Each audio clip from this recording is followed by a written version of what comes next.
So in this recipe, I'm making a black forest cake. Well, my interpretation of a black forest cake with all the same elements of the black forest tart. This is going to showcase for you the versatility of the different components and what you can create with them. Prior to starting this tutorial, you may want to watch our video on tempering chocolate.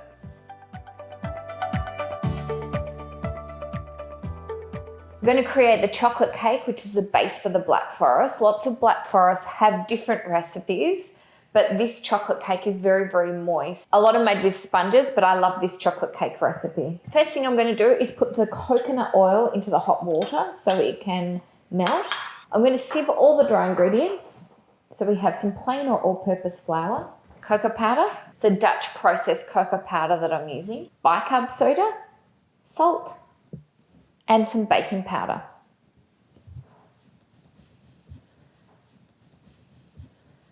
Now I'm going to set that to the side.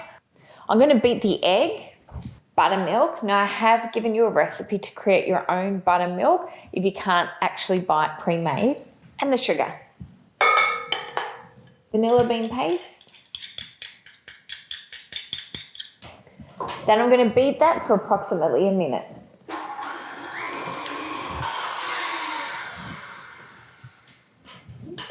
I'm going to remove the bowl from the mixer and I'm going to add the remaining ingredients by hand. Now this cake is very moist and it's not overly rich. It's just the perfect balance, I think, of chocolate. I'm going to add in the dry ingredients. So we're relying on chemical aeration here, which is baking powder and bicarbonate soda. So that means we can be quite vigorous in how we actually mix it and stir it, because that chemical aeration is going to give us a little bit of a lift. We're not relying on aeration of the egg or any of the other ingredients to do that. We're adding in the water and the coconut oil.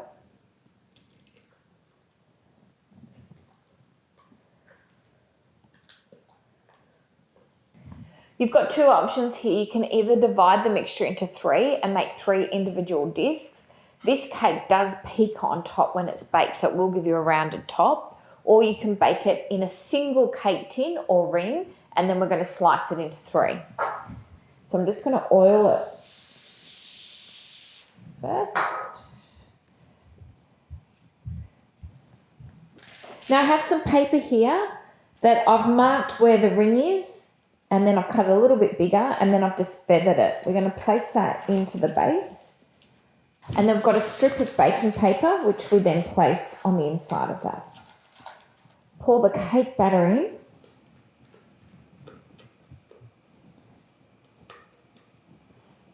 Now this goes into the oven at 165 degrees Celsius for approximately 40 to 45 minutes. Keep in mind that every oven is different.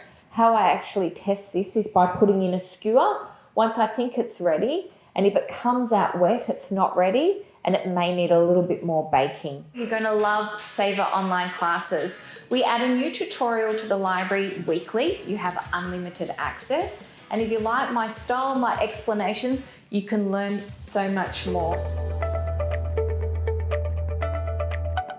Creating a white chocolate Chantilly, which does have to sit in the fridge for a minimum of 4 hours, but you can make it in advance and it can actually sit for, say, 3 days before you use it. I'm going to place a first lot of cream in, which is a smaller amount. Some liquid glucose. You can also replace the liquid glucose with a light corn syrup. So if we have normal cream, which is probably most commonly used in a black forest, if I'm honest, normal cream has about 35% fat. So what we're doing here is we're adding additional sugar and additional fat.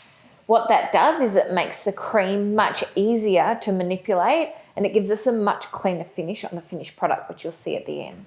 Some vanilla bean paste. Now I'm going to bring that to a boil and pour it over the white chocolate.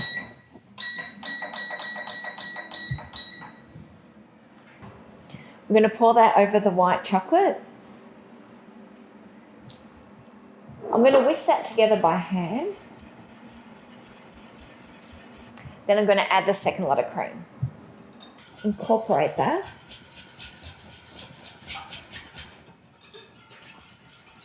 I'm going to place plastic wrap on the surface and place it into the fridge. I'm making the chocolate garnish. For this step, you will need some tempered chocolate. If you're not confident in tempering, please have a look at one of our video tutorials on tempering. I have a guitar sheet, which is a thin, flexible plastic sheet. What you need to know when you're making chocolate garnishes is if you're using a plastic sheet that's too rigid, you'll get what we call cooling lines, which is lines as the chocolate contracts in parts. Where you've got something like a guitar sheet, it's so flexible that you don't get any cooling lines, but you get a fantastic shine. Now, if we were to spread the chocolate onto baking paper, which is porous, we would have a dull or a matte finish. We wouldn't have any shine at all, but that's okay if that's what you're after. With the guitar sheet, particularly with this garnish, you can use it over and over and over again. So after you remove the chocolate from the sheet, any small bits of chocolates, which you'll probably have around the border, around the edge, just polish them off with some cotton wool and then you can reuse it. Dark chocolate is always going to give you the best shine because it has the most cocoa butter. You can use milk chocolate, but you're going to get slightly less shine, and white chocolate, you're going to get a little bit less as well. Both of those chocolates contain cocoa butter, but not as much as the dark chocolate. The beauty of having more cocoa butter as well is it's going to give you a snap when you actually bite into the chocolate. The less cocoa butter you have, we have less of a snap. I'm going to place some chocolate at the end here. You don't have to do too much. And I love using a plastic pipe to spread it. So just holding the plastic on the edge, and don't press down too much. And the other thing you can't do is stop midway. So you've got to go all the way through or else you're going to get a break in the center. So holding it here and just gently go across the surface. Now we need to let this set, and you can see the beauty of using a pipe is that we get a really beautiful thin layer of chocolate. The thinner it is, the nicer it is to eat, but it's also the shiniest because it enables the beta crystals to actually join together faster and contract faster without generating too much heat, which can slightly take off that shine. Have a piece of baking paper ready, cut to the same size that you're going to place on top just before rolling. You're also going to need a pipe. Now I'm using quite a small pipe. If you don't have a pipe, you could use a wooden spoon handle, or you can just roll it on itself without a pipe in the center. Place a sheet of baking paper on top. Okay, we're going to roll that. Roll it as tight as you can. We're going to place this in the fridge for 20 minutes, but this can be made weeks and weeks in advance and stored at room temperature if your room temperature is below 23, 24 degrees Celsius. We're making the chocolate mousse. Now this is a delicious, rich chocolate mousse. I'm using a Madagascar chocolate, which has 64% cocoa. If you can't get the Madagascar, use a dark chocolate that has a similar percentage. This is an anglaise-based mousse. Now what you've got to remember with a lot of these recipes for online classes is that you can actually utilize all of these elements for different applications. That's the beauty of this recipe and why I wanted to showcase for you. We've made the Black Forest tart. We've got the Black Forest cake, but if you wanted to use this chocolate mousse in another application, fantastic. I've just added the milk into the saucepan. In a separate bowl, I'm going to combine some caster sugar, some egg yolks, and I'm going to whisk those together. You shouldn't let those sit on top of each other without movement because the sugar will dry out the egg yolks and you'll get yellow lumps. You don't need to aerate it, just really combine it well. I've placed a sieve over the chocolate and I've placed the chocolate in a larger bowl so it's ready to hold all of the anglaise. Boil the milk first. Pour the milk over the egg yolks and sugar. The reason we do this is because if we put the egg yolks and sugar directly into the milk, it can be too hot and the egg will actually coagulate, which means it'll cook, but it won't incorporate with the other ingredients. So it's easy to pour the milk over, and this is called tempering your eggs, if you like. Mix it together before putting it back into the saucepan. Anglaise is a great technique to master because it's used in so many different applications. We're now going to transfer this mix back into the saucepan. You need to stir this on a low heat, and this is where I've changed. You'll notice I've changed from the whisk to the spatula because the whisk will create a foam. You can see we've got a little bit of foam there, but we don't want to create any more foam. So we're just going to use a spatula, which is going to reduce that foam. Make sure that when you turn the heat on, you're stirring it constantly to ensure that it's not going to cook in any patches on the base. And have your sieve and chocolate ready to go, because you need to transfer this immediately once it's at 80 degrees Celsius. Now I'm using a thermometer to actually check the temperature. If you don't have a thermometer, you can actually test it by using a wooden spoon. Dip the wooden spoon in, wipe your finger across. If it runs over that line, it means that anglaise is not ready. If it holds on that line, strain it immediately. So we're just going to turn that on a low heat, and I'm going to stir it until it reaches 80 degrees. It's important to cook the anglaise out correctly, otherwise the mousse won't hold, it'll be too soft. Okay, we're going to pour that over the chocolate. I'm going to whisk that now, change back to a whisk, until all the chocolate is melted.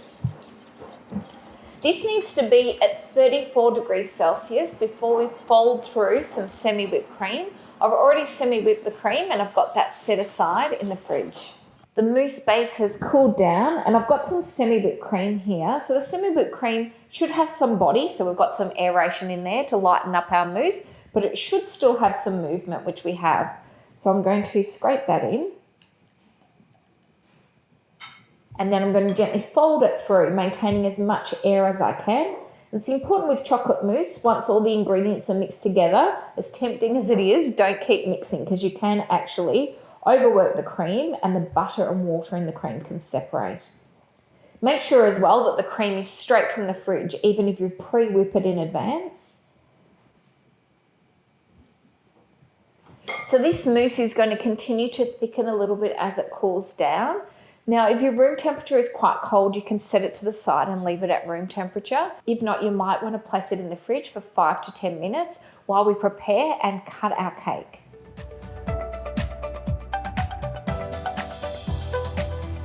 Now, you must ensure that your cake is cool. You can freeze it if you want to make it in advance, but let it fully defrost before you go to cut it. Now, I'm going to remove the baking paper liner that we placed on. And I'm going to place the cake down on another piece of baking paper. Take the baking paper off the side. Now I must trim the top, which unfortunately for you, you'll have to eat. And what you're always looking for when you're creating a cake like this is the lowest point on the cake, and that's where you have to start trimming. So I think my lowest point is about here. You need to use a serrated edge knife to cut the cake. Now, before all the fancy silicone molds came out, now I'm showing my age, this is how we used to make gâteaux and mousse cakes and everything, by making a cake or a sponge and then dividing it and then layering it with buttercream, mousses, creams and syrups. So I'm going to show you how to do that. So if you haven't got a mold, but you still want to create a cake, it's really quite easy. Now, when you're cutting and you're cutting disc or you're cutting the top off, you have to rotate the cake and not try to slice the whole way through the middle, because you'll never get it straight. So we start here. And that's why I put the baking paper on the base as well, to make it easy to spin it around. And keeping the knife at the same level, we just rotate the cake. As we cut in a little bit as we go around. So here you can see how moist that cake is. It's absolutely beautiful. So now you're going to mark it into 3 equal slices. So we take the knife here and we're just going to mark it into thirds. So I've got my marks there. So I start at the top one and we do the same thing. We rotate it around and just go in slowly. Don't try to cut across too quickly. There we have our 3 layers of cake, ready to layer up with all our fillings. I'm going to set this to the side and whip up our white chocolate chantilly.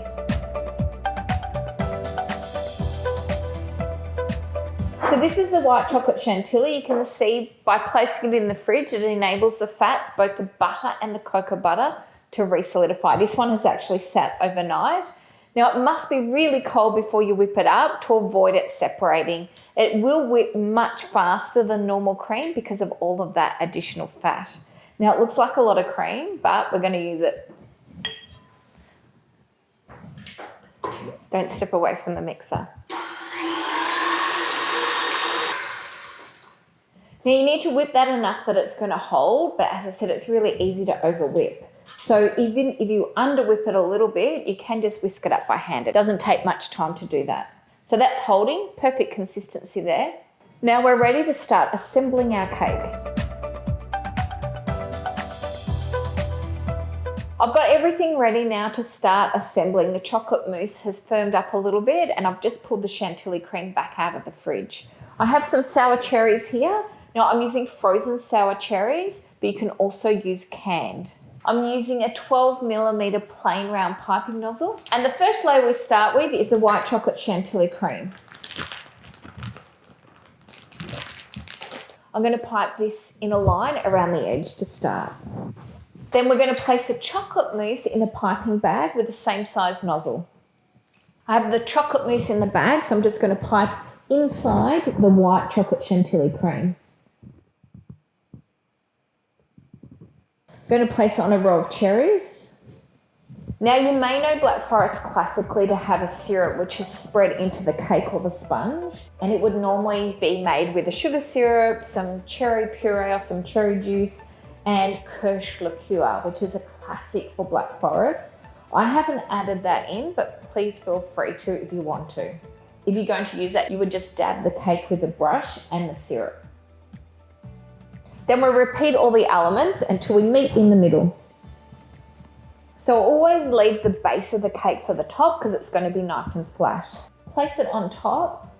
Just press it so you can ensure that it's going to be level. Then we'll repeat that on the next layer.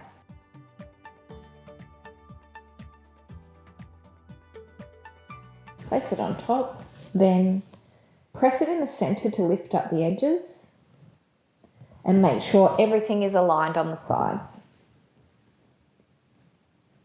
Now we're going to do what's called masking. So we're going to put a thin layer of cream on the exterior of the cake, which is going to have crumbs in it, and then we're going to freeze it. Now for this next step, I'm going to use a straight palette knife rather than an angled because you have much more control over it.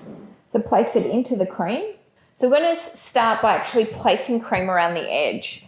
So if you're right-handed, you're probably going to start about here, but for you so you can see what I'm doing, I'm just going to place it on and then we work the palette knife backwards and forwards. I've got one on a turntable, which makes it really easy to do this process, but if you haven't got one, you can just place it on a solid surface and then just turn it as you go. I have a board directly underneath, which is the same size of the cake. So this is just a thin layer and it needs to be very even and very straight. We're going to place some cream in the center. So what we do with the palette knife, working it backwards and forwards, spinning the turntable as we go. Make sure the top has been covered and just scrape off any excess cream on your palette knife as you go. Then place your palette knife on an angle with the end of the palette knife in the center, and then we're going to turn the turntable while keeping that in the same position. And that's going to level out and flatten out the top. Run it around the base to take off any excess cream on the base. If you're right-handed like me, you'll hold that in your left hand, and your right hand you'll have the palette knife. Make sure you keep that blade nice and clean. Then we actually take the palette knife and we pull down to give a nice clean edge. And this technique is called masking. It's a great technique to have. You can do it with cream, buttercream, meringue to coat the cake. Now I've got a great clean base, which I'm going to utilize after it's frozen to decorate. Now I'm ready to put a second layer of cream on. So exactly the same process. We do the sides. Try to get it as even as possible. Using a metal comb, which is much better than plastic, you're going to use the smallest teeth and we're going to comb along the side while I'm spinning it on the turntable. If you don't have a turntable, you're not going to do this step. I know it looks like a little bit of a mess now, so what we're going to do is take off this excess cream on the base. Now this turntable that I'm using, I've actually put a metal plate from a flan tin on top because this turntable is really quite small, but it's an expensive one. that doesn't actually buckle as it turns, where I've got other ones which are quite cheap, but they have a little bit of movement, which does not work with the combing. If you're not happy with the outcome, you can simply just go again. This is cream and not buttercream, so if you want to try this technique first with buttercream, it is much more forgiving, but you do get quite a few turns of going around if you're not happy with the first outcome. Then to flatten and level the top out, we treat that differently. So straight palette knife once again, slightly on an angle, and we just scrape the cream off. Keep going around until you level it off. What's most important when you're doing this technique is that you don't go right through to the other side. So you just simply leveling it out and take the palette knife just to the middle of the cake. If you need to comb the sides again to make the top more level, you can do that. I'm piping on top of my cake, so it doesn't have to be absolutely perfect. But if you're not wanting to pipe it and you're wanting to keep it flat or just some piping around the edge, it is best if you make it as clean as possible on top.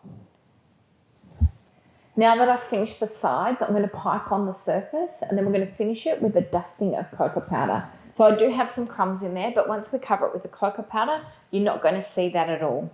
Now I'm using what we call a Saint Honoré nozzle, which is a plain round nozzle with a V cut out of the side.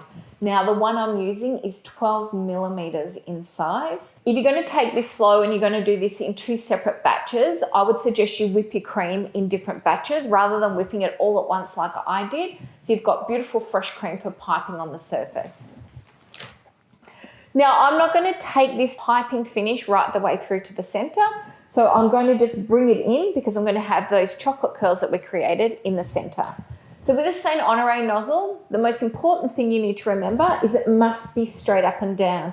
If it's even slightly angled, you're not going to get a clean pipe. So I'm just going to show you here. So if I hold the piping bag like this and I pipe, you can see it's very thick at the base. Whereas I hold it like this, it's much, much cleaner. Starting at the edge, straight up and down, and I'm just going to pipe with a slight curve. Going into the center, obviously the center has to be smaller. So you'll find when you go in, you need to almost click into the one that's already there to take off a little bit of that cream.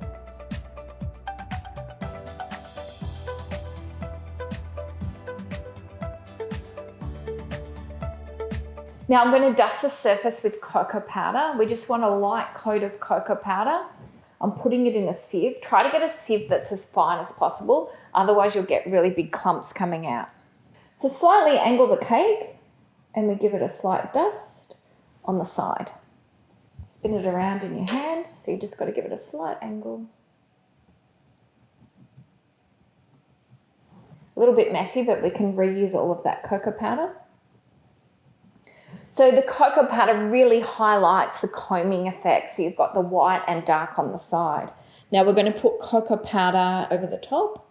Once again, just a light coat and try to make it as even as possible. Now I have cocoa powder literally everywhere. So I'm going to place the cake down and we're going to put the final garnishes on top. Now I have the chocolate garnish here. It's actually a lot more than what I need, but this will last a very long time as long as it's not heat affected. So just pull this off. So it breaks as it goes. You can see when we unravel it, we get all these beautiful different sized chocolate pieces, and you can actually keep what's on the roll in the roll until you need to use it again. I'm just going to place these in the middle.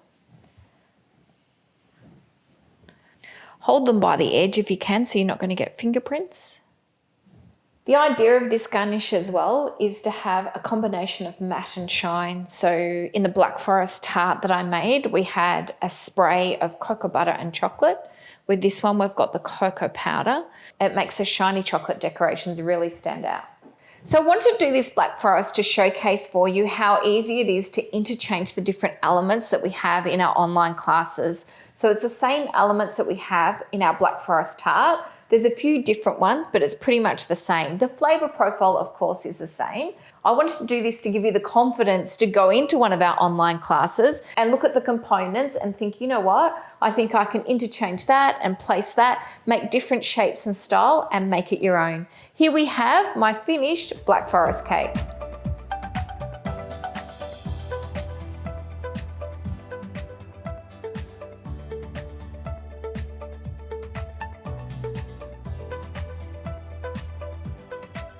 If you enjoyed that episode, you will love my channel. Subscribe today for even more tutorials on chocolate and baking. Best of all, it's free, so get on it.